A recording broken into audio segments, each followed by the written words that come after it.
श्री स्वामी समर्थ। होळीच्या दिवशी करा हे उपाय, घरात पैसाच पैसा येईल। 1.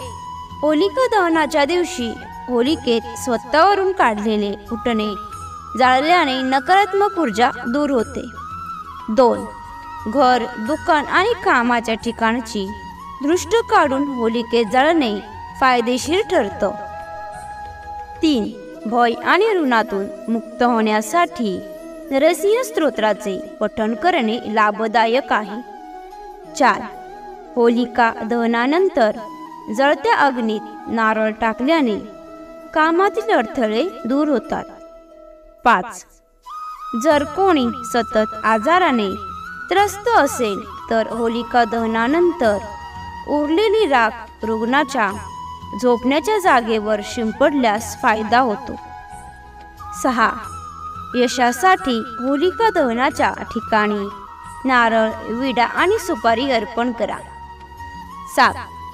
घरगुती त्रासांपासून मुक्ती आणि सुखशांतीसाठी होलिकेच्या अग्नीत जवाचे पीठ अर्पण करा। 8. होलिका दहनाच्या दुसऱ्या दिवशी भस्म घेऊन लाल रुमालात बांधून पैशाच्या जागी ठेवल्याने फालतू खर्च थांबतो। 9. वैवाहिक जीवनात शांतीसाठी होळीच्या रात्री उत्तर दिशेला एका पाटावर पांढरे कापड पसरून मूग, हरभरा डाळ, तांदूळ, गहू, मसूर, काळी उडीद आणि तीळ यांच्या ढिगावर नवग्रह यंत्र स्थापित करा। यानंतर कुंकू तिलक लावून तुपाचा दिवा लावून पूजा करावी। 10. होळीच्या दिवशी सकाळी शिवलिंगाला सुपारी आणि हळद अर्पण करा आणि न वळता घरी या। दुसऱ्या दिवशीही हाच प्रयोग करा। 11.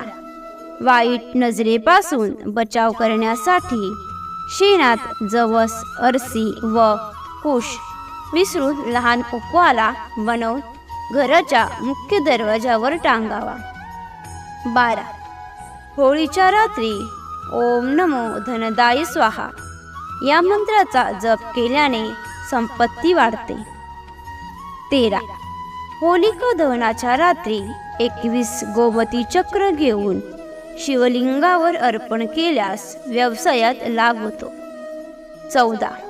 कर्जाची रक्कम परत मिळवण्यासाठी होलिका दहन स्थळावर हिरवा गुलाल शिंपडून त्याचे नाव डाळिंबाच्या लाकडाने लिहून पैसे परत करण्याची विनंती केल्यास फायदा होईल।